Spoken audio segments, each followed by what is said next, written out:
Oke, Assalamualaikum warahmatullahi wabarakatuh. Waalaikumsalam warahmatullahi wabarakatuh. Oke, segala puji bagi Allah yang telah memberikan kita nikmat sehingga kita dapat berkumpul pada kelas hari ini pada mata kuliah bimbingan klasikal. Langsung saja, saya selaku moderator yang akan memandu jalannya presentasi pada hari ini. Yang kami hormati Ibu Evi Rahmiati selaku dosen pengampu mata kuliah bimbingan klasikal dan yang kami hormati kawan-kawan sekalian. Oke, langsung saja. Materi pertama yang akan dijelaskan oleh Halda Naya. Pada Naya, dipersilakan.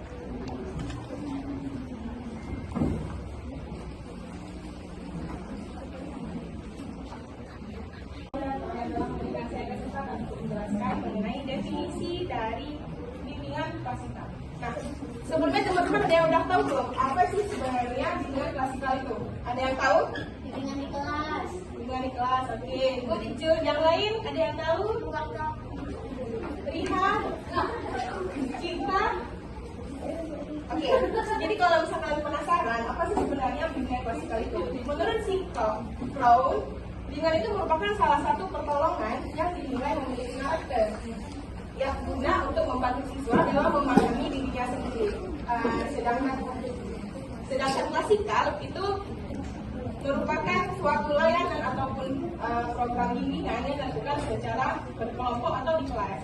Nah, jadi sebenarnya apa sih yang disebut dengan bimbingan klasikal? Bimbingan klasikal itu merupakan program atau layanan bimbingan yang ditujukan kepada siswa atau peserta didik guna untuk membantu mereka memahami dirinya, baik itu dari segi kognitifnya, sosialnya, kemudian emosionalnya, ataupun yang berhubungan dengan kehidupannya, yang berbentuk kelompok dan juga bisa dipraktekkan dalam kelas. Kemudian,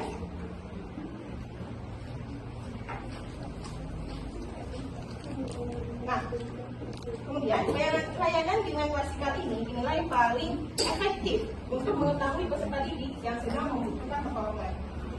Layanan ini dianggap sebagai langkah yang paling tepat atau yang dapat membantu guru BK atau profesor untuk memberikan informasi kepada peserta didik. Mungkin hanya itu yang bisa saya sampaikan mengenai definisi bimbingan klasikal. Selebihnya saya kembalikan kepada moderator. Baik, selanjutnya untuk tujuan dari bimbingan klasikal akan dijelaskan oleh Nailul. Pada Nailul,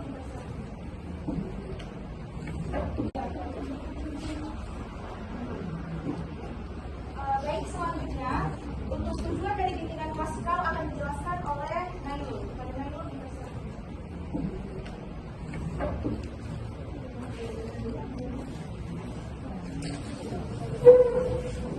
Baik, terima kasih kepada moderator telah memberikan saya kesempatan untuk memaparkan materi tentang tujuan layanan bimbingan klasikal. Nah,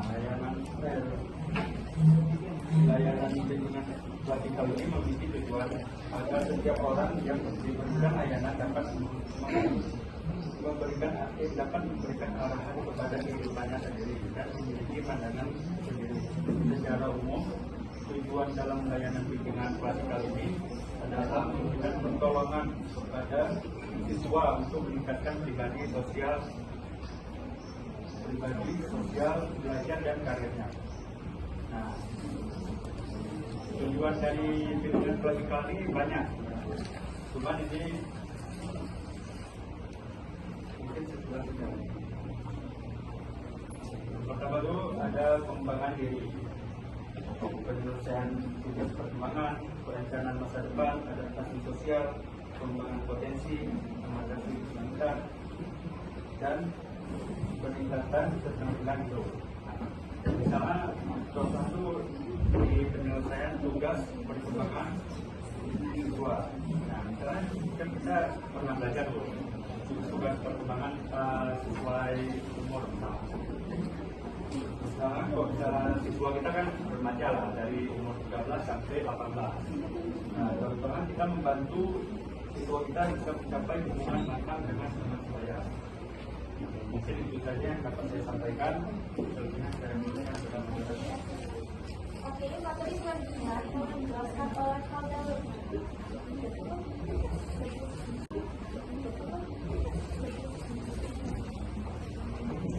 Nah, terima kasih. Untuk materi selanjutnya ya, Sukardi dan Kusumawat menjabarkan ada 4 fungsi dari bimbingan klasikal. Yang pertama itu ada fungsi pemahaman. Nah, pada fungsi pemahaman ini merupakan fungsi bimbingan yang bertujuan untuk memberikan bantuan kepada siswa untuk mengenali dirinya, yang pada akhirnya siswa tersebut mengerti bahwa dirinya seperti itu, memberikan bantuan kepada siswa yang akhirnya siswa bisa mengembangkan potensi yang dia miliki secara maksimal, juga dapat beradaptasi dan juga berinteraksi secara lebih optimal. Kemudian yang kedua itu ada fungsi pencegahan. Nah, fungsi pencegahan ini merupakan fungsi bimbingan yang dapat mencegah atau menghindarkan peserta didik dari segala macam persoalan yang mungkin muncul, menyulitkan, menghalangi maupun munculnya pembatalan kemudian pada proses peningkatan kognitif peserta didik. Yang ketiga itu ada fungsi pengetasan. Pada fungsi pengetasan ini yaitu fungsi bimbingan yang dapat yang membantu siswa untuk menyelesaikan masalah sosial yang sering dihadapi. Kemudian untuk fungsi yang terakhir yaitu fungsi pengembangan. Nah, pada fungsi pengembangan ini merupakan fungsi yang bimbingannya lebih aktif dibandingkan pada yang lain. Dalam hal ini diperlukannya pengembangan potensi dan keadaan positif peserta didik secara yakin dan berkelanjutan guna untuk dirinya sendiri di masa depan. Mungkin hanya itu yang saya sampaikan. Saya kembalikan kepada moderator.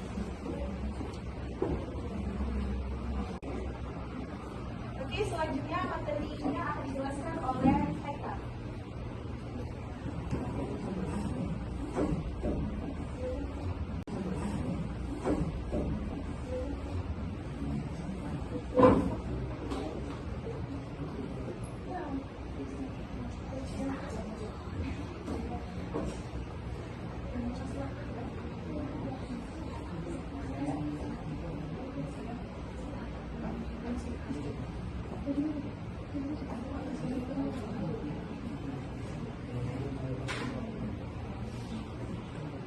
Oke, baik.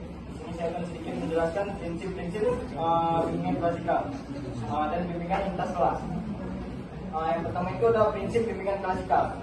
Prinsip yaitu sesuatu yang wajib diperhatikan dalam melakukan segala sesuatu. Dengan memegang prinsip, diharapkan layanan bimbingan dapat bisa efektif dan efisien dalam menuju tujuan berupa mengembangkan peserta didik secara optimal. Prinsip yang wajib diamati dalam layanan bimbingan klasikal di situ ada 8. Yang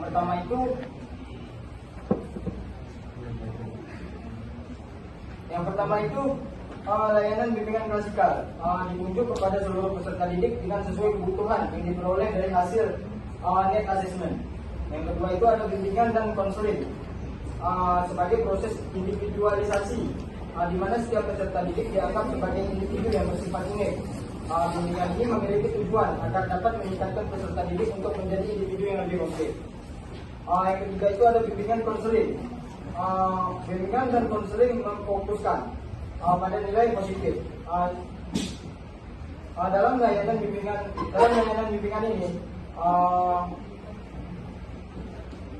dalam layanan bimbingan berusaha membentuk sudut pandang dan nilai-nilai positif pada setiap diri peserta didik serta lingkungannya. Yang keempat itu ada bimbingan dan konseling adalah tanggung jawab seluruh pihak sekolah.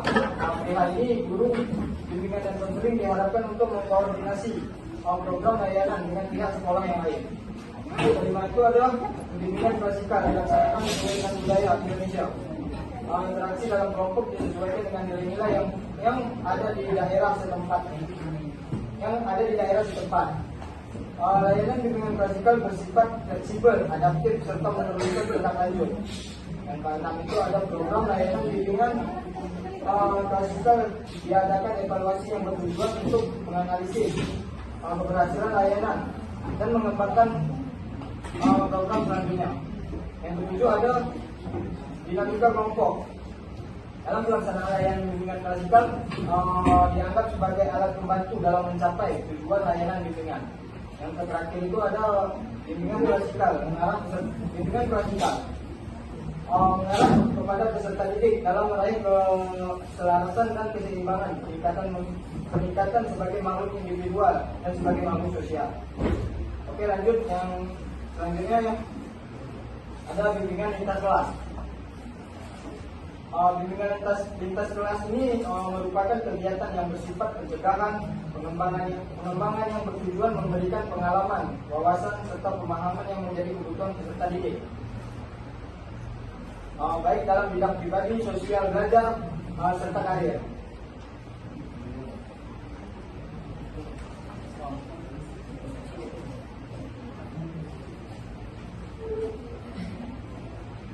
Yang terakhir itu ada alokasi waktu. Alokasi waktu ialah pengaturan proporsi perakiraan waktu layanan setiap komponen program bimbingan dan konseling pada suatu pendidikan dalam kurikulum 2013 diatur dalam tabel 2 besaran persentase dalam setiap layanan dan setiap jenjang suatu pendidikan didasarkan data hasil asesmen kebutuhan peserta didik atau konseling dan satuan pendidikan. Dengan demikian besaran persentase bisa berbeda-beda antara satuan pendidikan yang satu dengan yang lainnya karena sangat tergantung dari hasil asesmen kebutuhan. Mungkin itu saja sedikit dari saya kembalikan kepada saudara.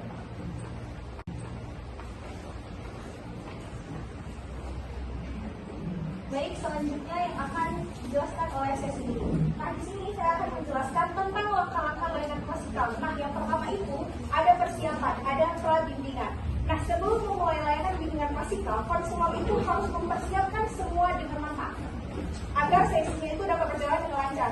Nah, ada beberapa langkah-langkah persiapan yang harus dipersiapkan. Yang pertama itu ada persiapan ruangan yang bersih, yang nyaman, dan tidak ada gangguan. Kenapa? Agar siswa tersebut fokus selama sesi berlangsung. Selain itu, pengaturan tempat duduk juga perlu diperhatikan, seperti kayak interview itu. Jadi kan memudahkan interaksi antara konselor dengan siswa ataupun satu siswa dengan siswa lainnya. Yang kedua itu ada kesiapan alat dan bahan. Kesiapan alat dan bahan itu sebelum bimbingan, dan pastikan semua bahan itu sudah siap untuk digunakan. Misalnya kayak PowerPoint kayak gitu. Habis itu yang kedua itu ada alat visual, misalnya kayak ada gambar, video ataupun alat peraga, atau bahkan ada buku panduan yang dapat membantu si konselor ataupun siswa untuk memahami materi lebih mudah. Yang ketiga itu ada kesiapan media. Jika ingin menggunakan video ataupun presentasi digital, itu pastikan semua perangkat teknologi kayak proyektor, laptop itu berfungsi dengan baik, tidak ada gangguan. Yang keempat itu ada kesiapan siswa. Nah, siswa itu perlu diinformasikan sebelumnya tentang jadwal sesi bimbingan dia, biar dia tuh kayak punya waktu untuk mempersiapkan mentalnya. Habis itu dia nggak terkejut, ataupun kita bisa melakukan pretest kecil untuk kita dapat mengetahui seberapa banyak topik yang dia udah tahu tentang bahas topik yang akan dia tahu tentang materi itu, gitu. Misalnya topiknya itu tentang gaya belajar, pasti nanti konselor tanya nih, saya untuk Cipa nih, menurut kamu bagaimana cara terbaik kamu untuk menjalankan materi pelajaran? Nah, pasti dia kan akan kasih respon balik kan kepada si konselornya gitu kan. Jadi dia nggak terkejut, ataupun kita bisa melakukan pretest kecil untuk kita dapat mengetahui seberapa banyak topik yang dia udah tahu tentang bahas topik yang akan dia tahu tentang materi itu, gitu. Misalnya topiknya itu tentang gaya belajar, pasti nanti konselor tanya nih, saya untuk Cipa nih, menurut kamu bagaimana cara terbaik kamu untuk menjalankan materi pelajaran? Nah, pasti dia kan akan kasih respon balik kan kepada si konselornya gitu kan. Jadi si konselor itu bisa menyesuaikan diri dengan jawaban yang telah siswa berikan. Habis itu yang kelima itu ada kesiapan materi. Nah, di sini konselor itu harus memilih materi sesuai dengan kebutuhan siswa. Misalnya materi itu tentang gaya belajar. Nah, di sini konselor bisa mempersiapkan suatu kasus, contoh kasus ataupun ilustrasi yang menarik yang dapat membuat siswa tersebut mudah untuk memahami materi. Yang keenam itu ada format satuan layanan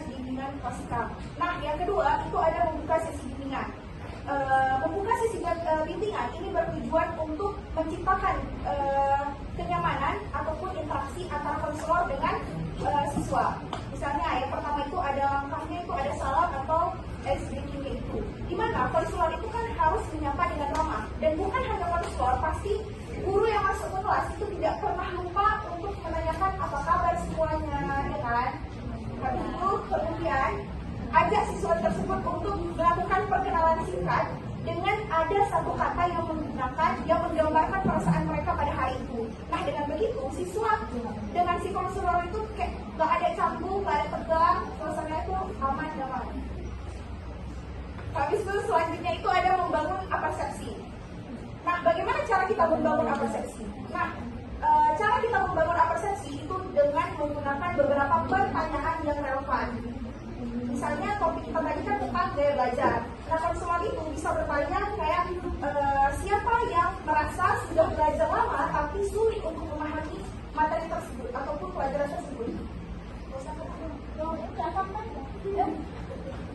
Dengan begitu, itu membuat siswa langsung merasa terhubungkan dengan materi yang dibahas oleh konselor tersebut. Dan ataupun pertanyaan tersebut itu membuat si siswa tersebut itu sadar bahwa banyak gaya belajar yang sesuai ataupun yang dapat menyelesaikan permasalahan tentang gaya belajar dia. Dengan cara ini, siswa itu tersebut merasa nyaman dan siap berpartisipasi dan menganggap sisi bimbingan ini lebih efektif dan menyenangkan. Mungkin itu saja. Selanjutnya akan dilanjutkan oleh Laura. Laura dipersilakan.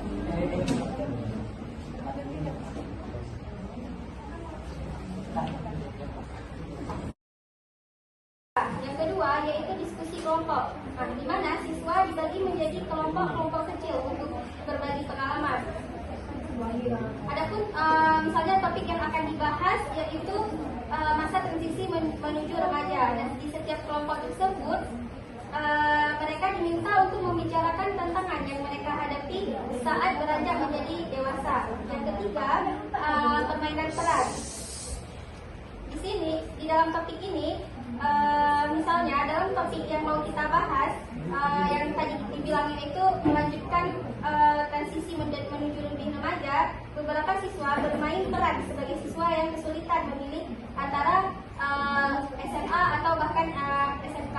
Sementara itu, yang lain berperan sebagai guru atau orang tua yang memberikan nasihat.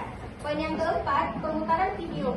Nah, jika topiknya mengenai perencanaan karir, konselor dapat memutar video yang menunjukkan berbagai profesi serta keterampilan dan persyaratan yang dibutuhkan untuk mencapai tujuannya. Yang kelima, kuis atau tanya jawab, yaitu konselor dapat menggunakan kuis interaktif untuk mengukur sejauh mana pemahaman siswa setelah sesi selesai tersebut. Poin yang keempat, langkah yang keempat yaitu menutup sesi bimbingan. Nah, di tahap terakhir ini, konselor memastikan bahwa semua siswa sudah benar-benar memahami materi dan dapat mengaplikasikannya dalam kehidupan sehari-hari mereka. Nah, ada pun langkah-langkahnya, yaitu yang pertama ada ringkasan materi, di mana konselor merangkum kembali materi-materi yang telah dia jelaskan.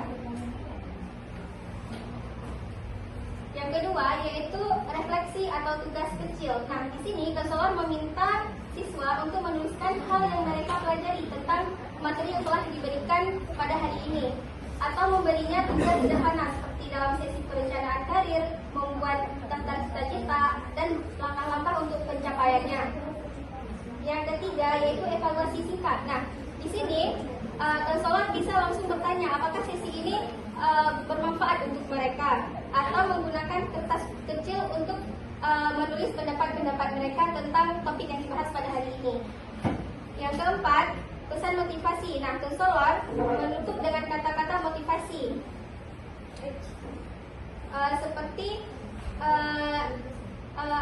seperti kalian memiliki potensi besar, teruslah belajar dan berani mencoba dengan hal-hal yang baru. Sekian, saya kembalikan ke moderator.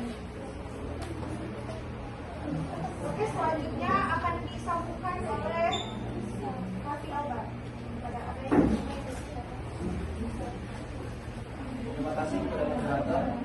Jadi setelah kita mengetahui langkah-langkah layanan bimbingan klasikal, kita masuk pada materi layanan bimbingan konseling klasikal berbasiskan kebutuhan peserta didik. Jadi dalam layanan bimbingan klasikal terjadi interaksi edukatif antara konseling atau guru bimbingan konseling kepada peserta didik atau konseli. Di situ seperti yang dikatakan oleh Alina tadi, konselor itu bisa memahami kondisi fisik atau psikis yang dapat diamati dan didengarkan oleh guru bimbingan konseling setelah tatap muka pertama. Jadi peserta didik dapat secara langsung menyampaikan apa yang diinginkan sehingga diharapkan tercapaian kepuasan intelektual bagi peserta didik. Maksudnya di mana guru bimbingan konseling itu tahu apa yang ada yang dapat diamati dan didengarkan oleh guru bimbingan konseling setelah tatap muka pertama. Jadi peserta didik dapat secara langsung menyampaikan apa yang diinginkan sehingga diharapkan tercapaian kepuasan intelektual bagi peserta didik. Maksudnya di mana guru bimbingan konseling itu tahu apa yang ada di pikiran peserta didiknya pas pertama kali berinteraksi pada muridnya dengan cara menyapa seperti yang bilang oleh Adrian tadi. Jadi peserta didik dapat secara langsung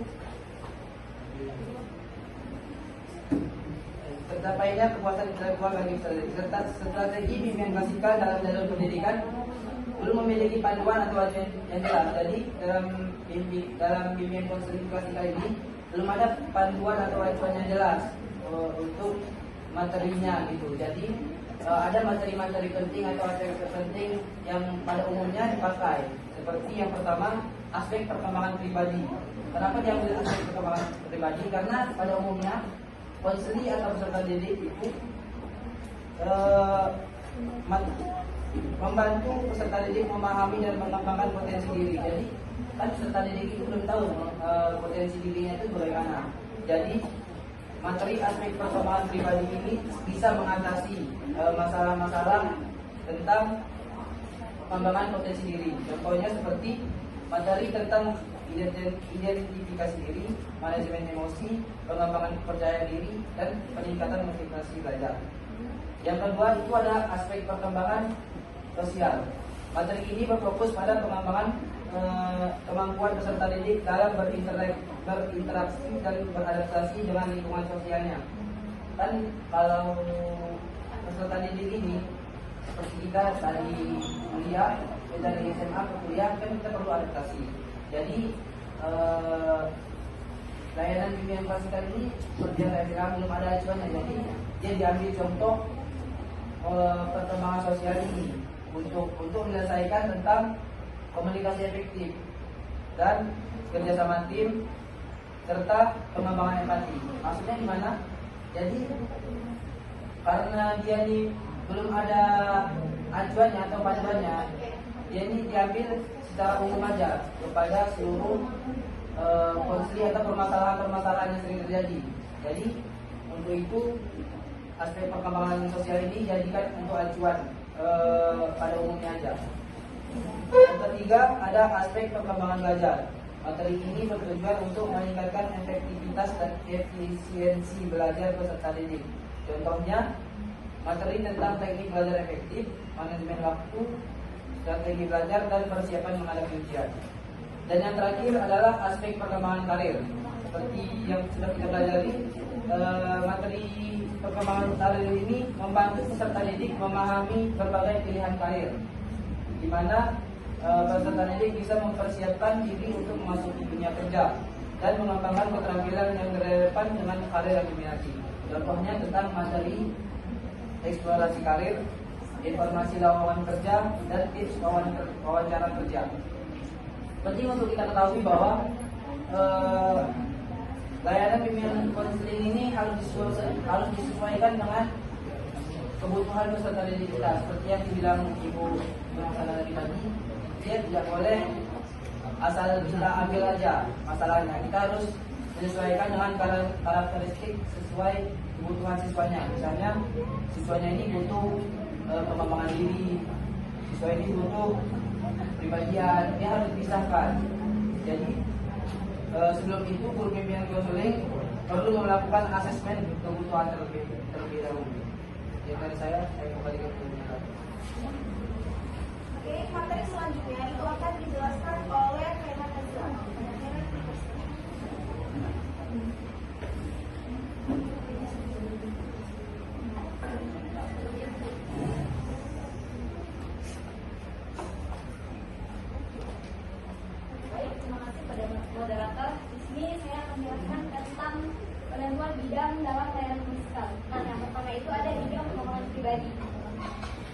dalam bidang pribadi ini, pelayanan ini dapat membantu siswa dalam memahami, menilai, dan mengembangkan kompetensi mereka, serta kondisi yang sesuai dengan karakteristik pribadi dan kebutuhan dirinya.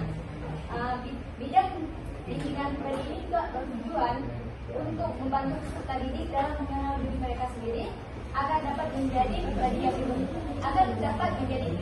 lebih baik dan mengambil keputusan yang lebih baik juga. Dan yang kedua itu ada bidang pengembangan sosial.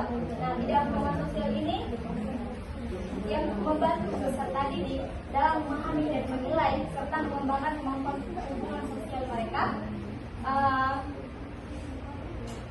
dan hubungan sosial yang sehat dan efektif dengan teman sebaya, anggota keluarga, dan lingkungan sosial.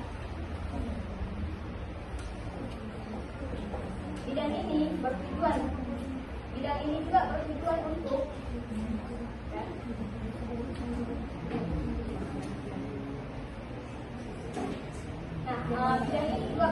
membantu mereka dalam memahami situasi, terutama dalam interaksi dengan lingkungan sekitar.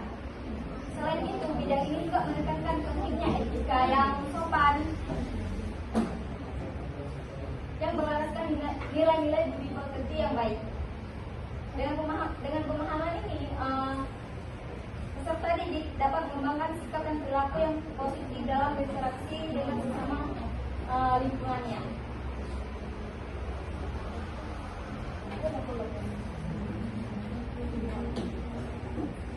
Dan juga pengembangan kemampuan berkomunikasi baik melalui ragam lisan maupun tulisan secara efektif, pengembangan kemampuan bertingkah laku dan berhubungan sosial baik di rumah, di sekolah maupun di lingkungan masyarakat dengan menjunjung tinggi tata krama, sopan santun serta nilai-nilai. Oke, terima kasih kepada Feran, dan materi terakhir itu akan dilanjutkan oleh Rahmian. Kepada Rahmian ini.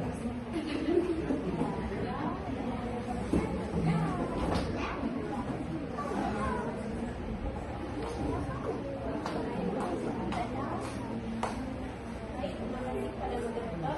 Kali saya akan melanjutkan pengetahuan bidang dalam bidang pelayanan. Nah, yang selanjutnya itu ada bidang pelajaran. Nah, bimbingan pelajar yaitu bidang pelayanan yang membantu peserta didik mengembangkan kemampuan belajar dalam rangka mengikuti pendidikan sekolah, madrasah, atau belajar secara mandiri. Nah, bidang ini itu bertujuan untuk membantu peserta didik dalam mengenal, menumbuhkan, dan mengembangkan diri, sikap dan kebiasaan belajar yang baik untuk menguasai pengetahuan dan keterampilan sesuai dengan program yang ada di sekolah. Bimbingan pelajar dapat mengembangkan sikap dan kebiasaan dalam disiplin belajar, dapat menentukan cara belajar yang baik, seperti dalam mencari informasi berbagai sumber belajar, serta memilih metode dan ketepatan dalam mengerjakan tugas.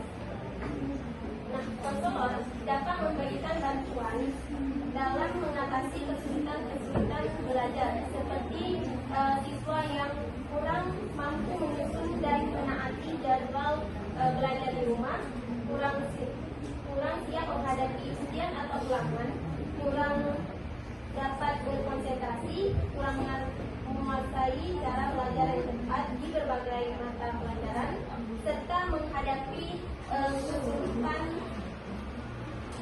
belajar di rumah. Nah, selanjutnya ada bidang karir.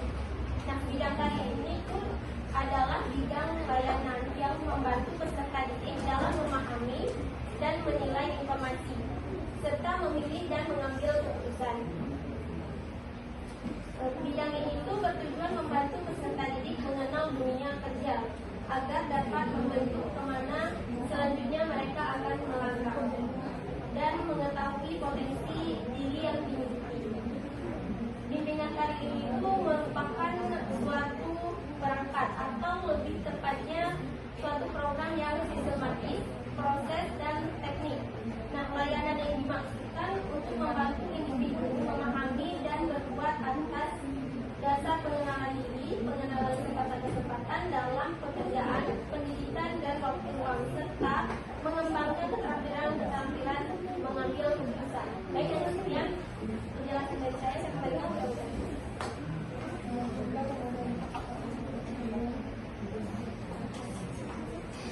Oke, dengan berakhirnya penjelasan dari kelompok kami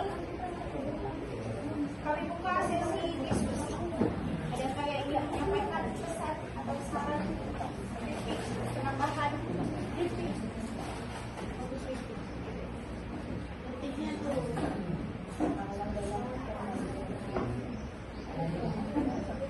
Ada? Oke, kepada Jud Az-Zahra, dipersilakan. Di sini aku mau nambahin materi dari punya Abai. Bisa tepuk tangan untuk kelompok.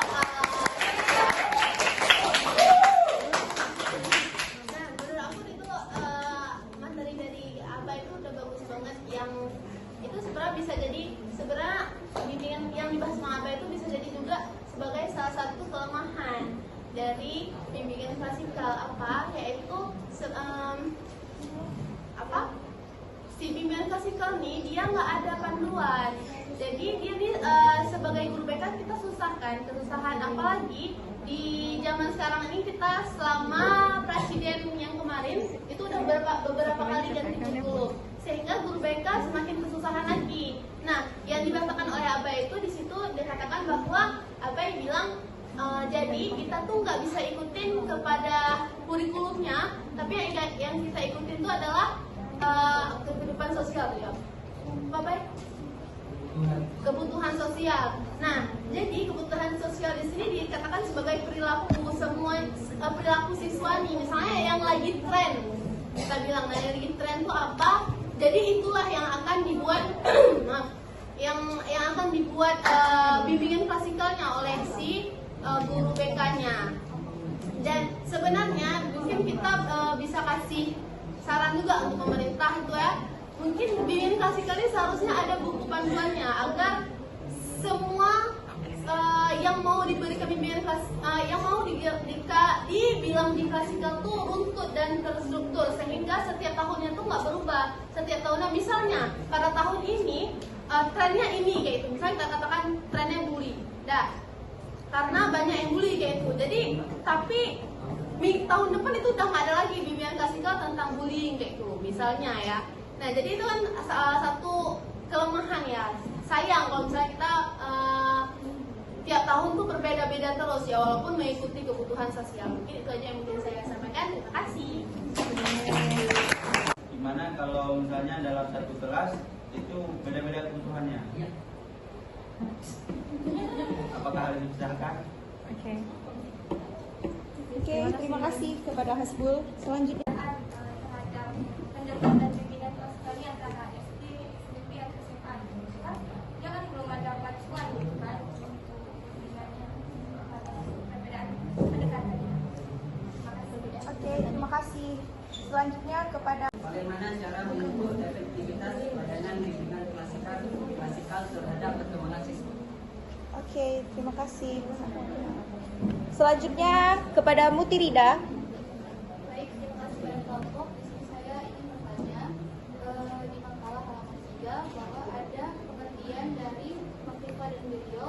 Mereka mengatakan layanan bimbingan klasikal dan profil ini dilaksanakan kepada peserta didik secara berkelompok di dalam kelas oleh guru. Jadi di dalam kelas itu secara berkelompok. Misalnya di dalam kelas itu apakah bisa gitu ada kelompok-kelompok yang lain. Mungkin ini nyambung ke pertanyaan siapa tadi ya? Hasbul. Ya. Oke, terima kasih Muti. Ada yang ingin bertanya lagi?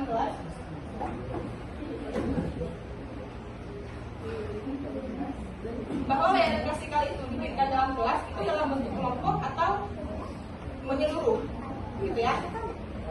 Nah, jadi jawabannya itu memang kegiatannya itu ataupun programnya itu secara menyeluruh. Cuma di dalam kelas itu ada berkelompok-kelompoknya. Karena setiap kelompok itu berbeda kebutuhannya. Misal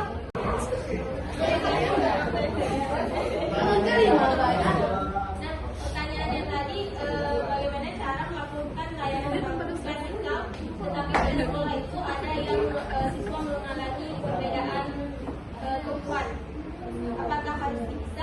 bagaimana?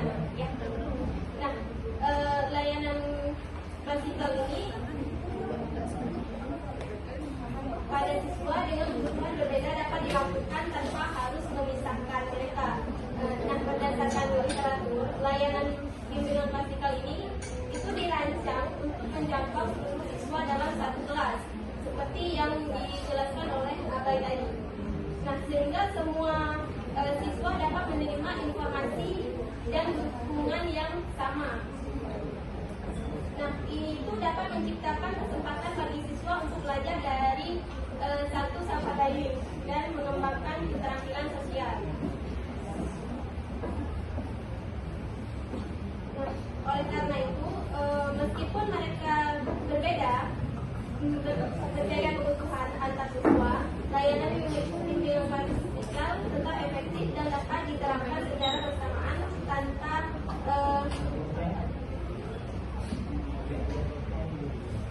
hal ini mendukung perkembangan sosial dan akademik yang lebih holistik dan bagi semua siswa. Oke, jadi saya akan menambahkan jawaban dari Rahmiati. Oke, tadi kan pertanyaannya itu menceritakan kebutuhan. Nah, setiap siswa itu kan memang mempunyai kebutuhan yang berbeda-beda.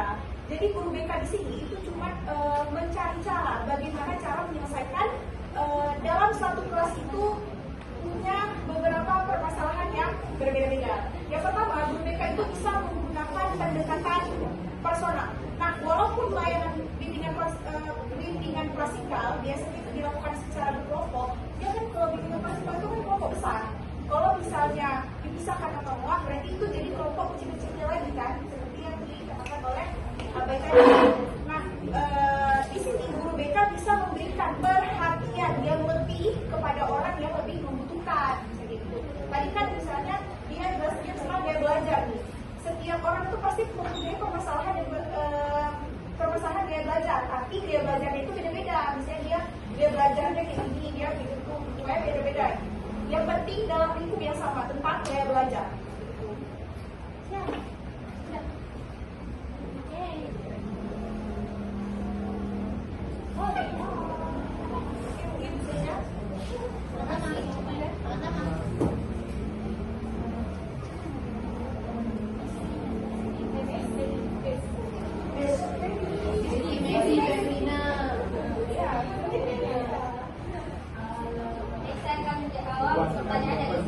Jadi pertanyaannya, apakah ada perbedaan pendekatan dalam bimbingan klasikal antara anak SD, SMP, dan SMA? Jadi jawabannya itu ada. Nah, perbedaan pada bimbingan klasikal di anak SD itu, anak SD lebih fokus pada perkenalan dirinya dan pengembangan keterampilan sosial. Nah, pemahaman dasar mengenai perilaku atau aturan sosial, mereka tuh baru diajarkan untuk bagaimana cara bersopan santun terhadap orang yang lebih tua. Dan mereka sudah mulai diajarkan untuk bagaimana cara berdisiplin. Nah, metode yang digunakan itu juga berbeda. Mereka menggunakan metode yang menyenangkan seperti permainan, bercerita, bernyanyi, atau memberikan kegiatan kelompok yang memberikan pengalaman langsung kepada mereka. Pendekatan bimbingan klasikal di anak SMP dan SMA akan dilanjutkan oleh mereka.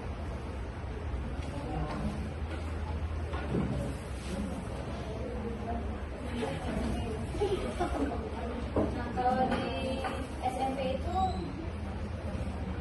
mulai memasuki masa remaja, yang mana bimbingan ini lebih berfokus pada perubahan dari anak-anak ke remaja. Fokusnya itu adalah pemahaman tentang identitas diri, peran gender, perubahan fisik, dan perubahan sosial yang semakin kompleks.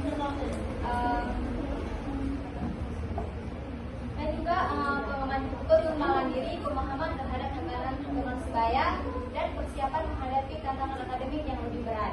Dan kalau pendekatan pada anak SMA itu, siswa berada pada masa transisi menuju ke masa dewasa dengan fokus pada perencanaan masa depan terkait pendidikan mereka, karir mereka, dan hubungan sosial yang lebih matang.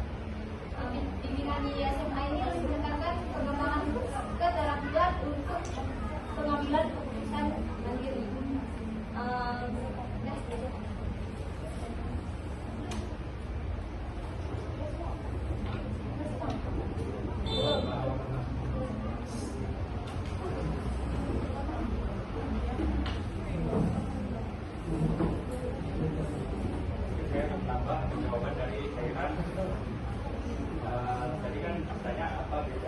ada beda.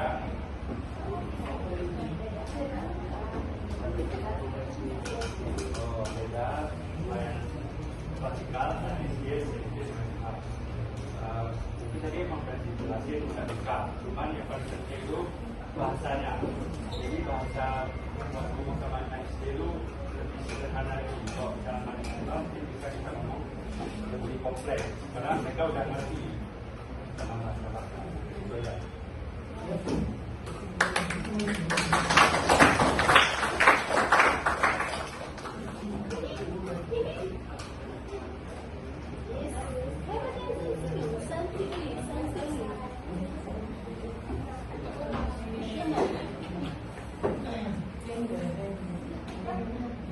Oke, mungkin cukup sampai di sini presentasi dari kelompok 1. Apabila ada kesalahan kami mohon maaf.